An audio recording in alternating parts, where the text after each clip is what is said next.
Hello and welcome. This is Cheryl. Thank you so much for joining me today. I recently got a foiling machine, and a few weeks ago I did a video just using up different cardstocks that I have in my craft room, seeing exactly how well they foil. And one of those cardstocks was mixed media Heavystock. Now, it didn't foil very cleanly. It was very raggedy and jagged around the edges, but I'm slowly working through all of the foiled pieces that I did, doing different techniques on them. And so this one, I'm going to use that mixed media Heavystock and create kind of a mixed media distressed background. So I did have to use a soft brush to remove a lot of the overfoiling. And like I said, this background, the foiling isn't nice, clean, solid, crisp lines. It is fairly ragged, but that doesn't mean that this piece of cardstock has to go to waste. So the first thing I'm going to do is I'm going to do a distressed background, but with some really light gray colors. So I've got Hickory Smoke, Pumice Stone, and the new Lost Shadow. And this mixed media Heavystock can handle different techniques with water, which is why I'm using the distress background technique. So this way I can get different ink colors on the background with quite a bit of texture, but I want them to not compete with the main image on this card, which is why I'm just using some lighter gray colors. So I do want some texture and some color back there, but I don't want it to overwhelm everything. So to do the distress background, I put each of the colors on my mat to the right side of my glass media mat, and in between the layers of colors, I'm using my heated tool to dry those inks. Now I want them dry, probably about 80-90%. It doesn't need to be 100% dry, but I do want it mostly dry so that I can layer those inks on top of it. If I only put it or tap it in while it's wet, all of those inks are going to blend together and I'm not going to get the texture that I want to get. Now, the cool thing about doing these backgrounds is as you're working on them, there is less and less ink on the mat on the right-hand side. So you can kind of pick and choose where those splotches of ink go. I'm trying to make sure that they're concentrated mostly around the flower image, but if I get some on the flower, it's not going to make any difference because I'm going to do a different technique to color it in anyways. And this light color, like I said before, is just meant to add some texture to the background. I could have left it completely solid, but this is just a little bit more interesting. As I'm working on this background, I will typically tap it into the ink 3 or 4 times and dry in between. It does get a little bit repetitive, but it is necessary to make sure to dry those inks in between so that I can layer those inks on top of each other. And I'm trying to get it a little bit darker around the outside. I will help it later by adding a little bit more ink to it. This is one of those techniques that you can stop anytime you like what you see. If you want to add a little bit more, you can add more, but if you only tap it in once or twice and you like the result and are happy with it, then you can continue on and go on to your next thing. You don't need to keep doing it and use up all the ink. I'll often have a piece of scrap mixed media Heavystock and I'll use up the extra ink on that piece of cardstock, and it ends up creating some really unique backgrounds that I tend to cut up with different dyes and create unique embellishments with it. So as you can see, as we're layering and adding ink to this, I'm getting nice blotches and nice texture in that background, but it's definitely not going to compete with my flower image. It's nice and light so that I can put stuff on top of it. I will see some of the texture of those inks that are on the flower, but that's okay. It's just going to add to the whole look of the card. Now I use a heated tool to dry it in between because a heated tool is a little bit more gentle than an embossing tool. You could use an embossing tool if you wanted. I would hold it back farther and mix or move it around a little bit more just to dissipate that heat a little bit better. If your heat gun is too hot and too close, it's going to start warping and scorching the paper, and we don't want that. We just want it to help dry. You could also let this just air dry in between coats, but it's definitely going to take a lot longer to do it that way. But that is an option. If you don't happen to have a heated tool, you can absolutely let it air dry between coats. So this is the foiling plate that I used. It's called, I can't even remember. It'll be listed and in the description down below, as well as all the other supplies I use.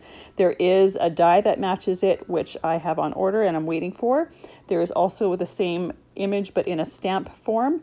And then we also have some layering stencils, and that's how I'm going to color this image today, because I've recently discovered layering stencils, and I know they've been around for a little while, but It's one of those things that unless you're into it at the time, it may not interest you.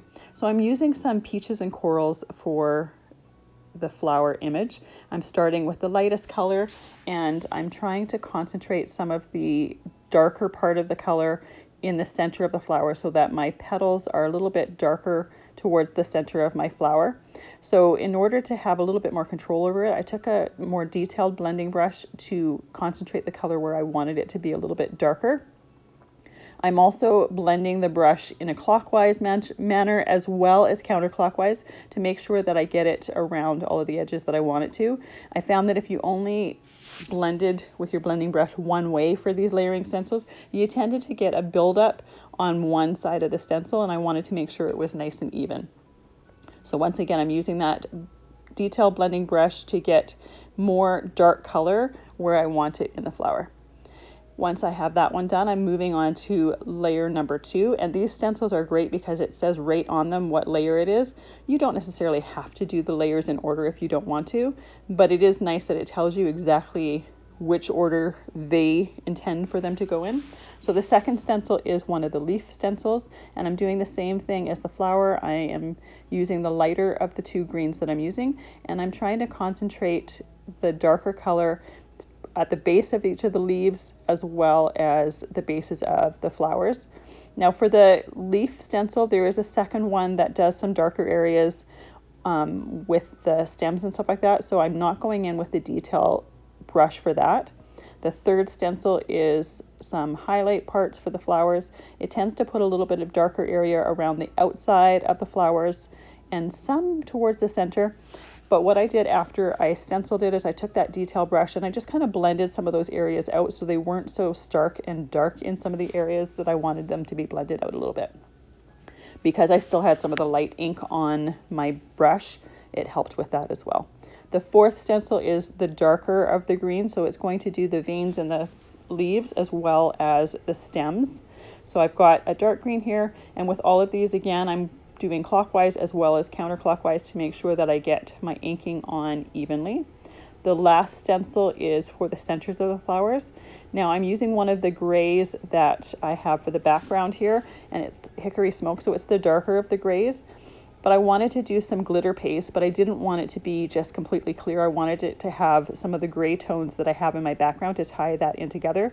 So I inked it first and then I put my stencil paste on it. And because these inks are water reactive, it is going to ink up, or it's going to react with the stencil paste and color it a little bit. Not so much that it's distracting, but just a little bit of gray in the center there. Then I'm taking that Hickory Smoke with a blending brush and I'm just going around the outsides of my image piece here. I just wanted to frame it a little bit more than it was when I inked it. And the beautiful part about these inks is even when you go out and use a blending brush to go around the outside, you still see some of the texture from the distressed background as well. So you're not losing that when you go and ink around it. If I were to say ink it in black or something, then I would be losing it. But because this is not completely dark, it's not totally losing it. I took one of my foiled sentiments that I have in a container and grabbed one that matched the same foil color as I was using on my card, and I inked that to match. Because the cardstock that I had put it on was white, it was a little bit too contrasting, a little bit too stark, so I inked that to match. I also wanted to add a little bit of gold around the edges to bring out some of that foiling and to complement it a little bit. So I took some foundry wax and I used my finger around the outside edge. Then I'm taking a little bit more and mixing some isopropyl alcohol to thin it out, and using a splatter brush just to get some gold flecks around the outside of the card. I'm trying to do more of them around the outside of the card than over the flowers, but if some of them go on the flowers, that's totally fine. The nice thing with this splatter brush is you can kind of concentrate where those splatters go.